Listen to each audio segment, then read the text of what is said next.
headlines at prisonplanet.com and infowars.com. S&P moves, U.S. outlook to negative. Gold hits new record. Cables reveal State Department, CIA, NGOs fomenting Syrian unrest. Same reports confirm Libya. North Africa, of course, not just with Libya, but with Egypt. Obama pushes Chinese-style internet ID system. I got to some of this yesterday, but it's one thing to know they've been setting this up. To have them openly come out and say you're going to have a government ID to surf the web, to have a bank account, and that the government's going to track everything you do, and the government's going to have the ID codes to all of your files. Just incredible. By the way, since I bring that up, before we get back into Obama and the CIA background, formerly with the NSA and a computer expert, Wayne-Madsen, what do you make of this incredible new Chinese-style internet ID system with the admissions that it's going to track everything you do? And the White House said it's voluntary, but even CNET and Wired Magazine said that's not true. This is a forced system once they get it in place. Well, yeah, this is a typical example of what I call function creep or mission creep. The White House is saying, well, it's to prevent identity theft. But as we've seen with all these other initiatives from the government in the past, what they say and what they ultimately do with these new systems is very invasive. And I would I know that some of my old colleagues from when I worked at Epic are on this story, and I agree that this is just like back during the Clinton administration when they were pushing this government encryption system called the Clipper chip. They said, "Oh, this is to protect your electronic funds transfers and things like that."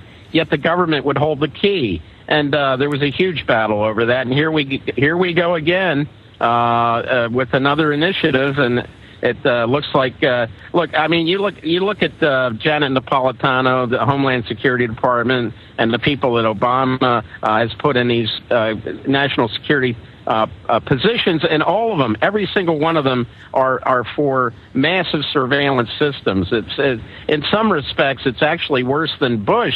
And here with this Internet ID, here we have an example of an initiative that was never even tried by the previous administration. And I never thought I'd say that Obama would be worse than Bush in some respects, but he absolutely is in many respects. Freedom of information, this new thing with the Internet, and countless, and you know, starting a third war where Bush had 2 wars going, Obama now has 3 wars going. But we know, not giving Obama an out, I mean, it's fun to dislike him. He is a distasteful teleprompter reading liar. It's that the globalists are further down the road for this new global banking empire known as the New World Order. They're committed. They've committed so many crimes that they've got to either prevail or they're going to fall, and fall hard. And so I would imagine whatever new fake Republican savior they put in, if it's not Ron Paul, if it's Donald Trump or Mitt Romney, people are going to be amazed how bad they are, because it's all just a continuation. It's a continuity of agenda. What this construct, I think, runs the risk of, they may be hit by a ton of bricks, and I'm being sort of tongue-in-cheek here, BRICS being the new a pact of Brazil, Russia, India, China, and now South Africa. They are basically, if you listen to their government leaders, they're saying we are out to stop the Western control over international finances through the IMF, through the World Bank, through the G20, through the G8, and they're making no bones about it, the fact that they don't like the fact that so much international monetary policy is set blocks from the White House at the IMF and World Bank headquarters. They're calling for an end to that. And these are burgeoning economies where the U.S. and Britain and France are collapsing economies. That's right. The West has even lost its will to have children. We have a corrupt elite who socially engineered us to be servile and dumb, but so we would be more manageable. But once you do that, zombies don't reproduce. Zombies aren't creative. And so the zombie world, run by the zombie kings of the New World Order, are trying this last gasp attempt to set up their world empire with the senile, stumbling Soros at the top of it, openly, you know, saying how proud he is that he helped round up Jews as a collaborator. I mean, these are very, very sick people, but they've got nuclear weapons.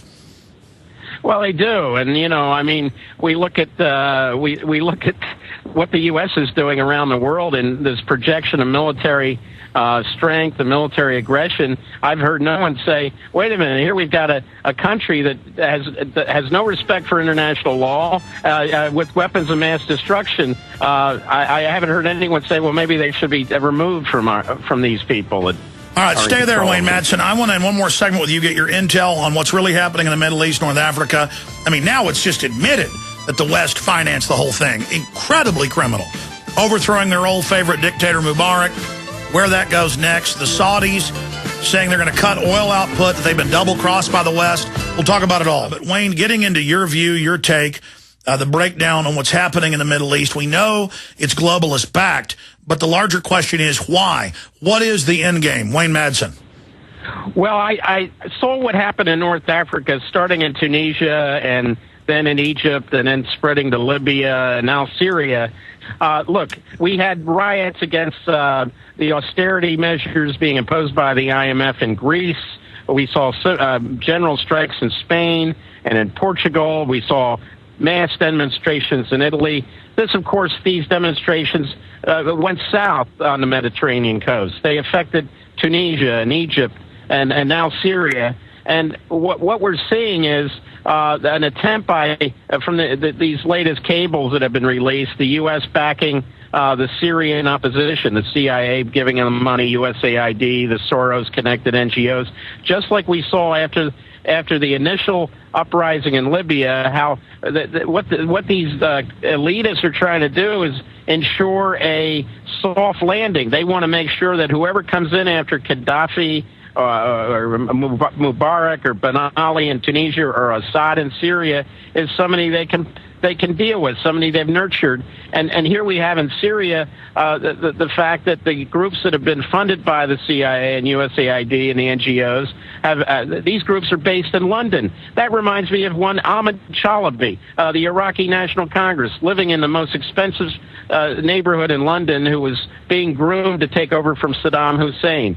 The other thing these countries have in common, I would note, Mubarak, Assad, and Gaddafi, and Ben Ali in Tunisia were all covert partners of the CIA in its rendition and torture program. And now we've basically thrown these guys out, and we obviously want to replace them with somebody who will keep up this phony war on terrorism. And the other thing, I predicted this, that these North African rebellions would start heading south into sub-Saharan Africa. We're seeing that play out right now. Massive mutiny underway in Burkina Faso. We're seeing demonstrations in Gabon and in Uganda against the U.S.-supported dictator there. So we are seeing these rebellions spread to the south, to Black Africa.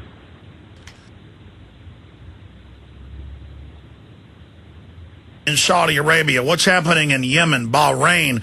Because our sources inside big oil companies, Lindsey Williams and others, 6 months ago said there's going to be a destabilization in the Middle East, North Africa. It's going to lead to $150 a barrel oil or more.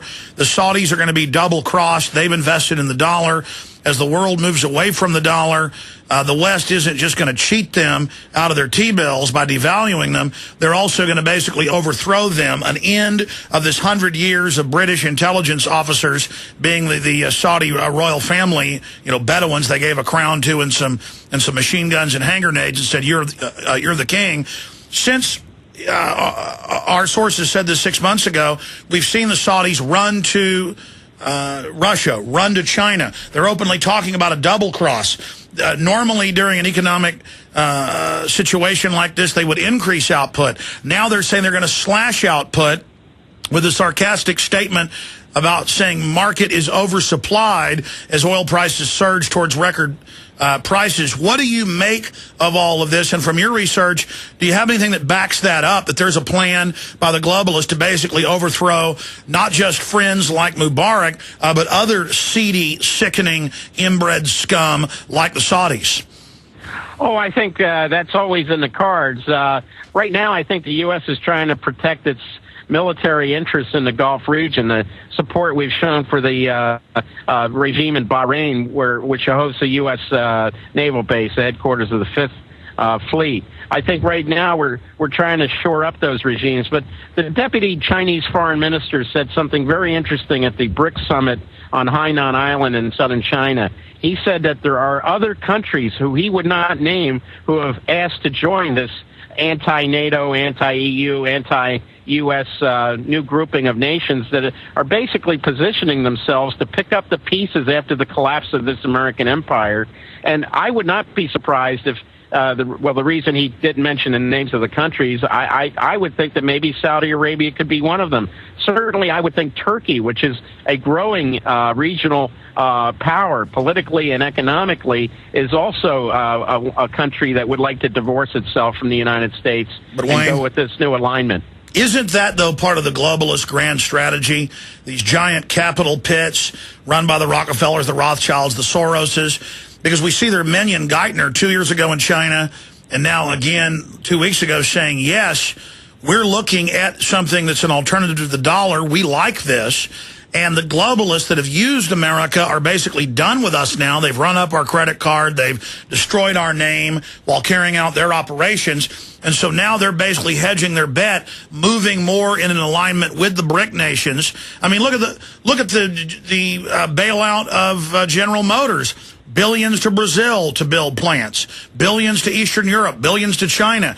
I mean, the people running Washington are basically sinking this ship and now jumping on the new ship they've outfitted, the BRICS.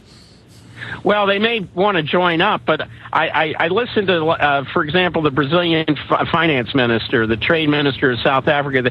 They all had the same line, basically. They don't like the fact the U.S. is flooding the world with cheap dollars. They don't like quantitative easing. They're blaming the Western banks for causing the worst economic collapse since the Great Depression of the 1930s. And it's quite clear what they're talking about.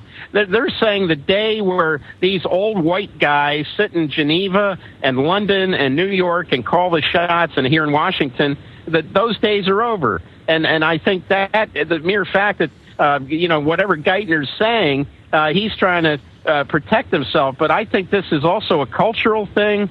And let's face it, I mean, these countries several decades ago were third world nations, and now they're growing in stature. And I think there's a bit of but it was the globalists that passed the tax laws to incentivize moving to those countries. What I'm pointing out is this has always been part of the larger stratagem to bring the U.S. and Europe down and then move it into this new system. And sure, the president of Brazil and others, they put out rhetoric that's popular. It's kind of like El Barity saying we'll have war with Israel when it's known that he's on this international council with Soros and General Jones and, all the rest of them. So, I mean, I'm not disagreeing with you, but I mean, it's been the globalist that helped put these current elites basically into power in the BRICS nations you're talking about, with the exception of Russia. Now, Russia is the big wild card. What do you see happening with Russia?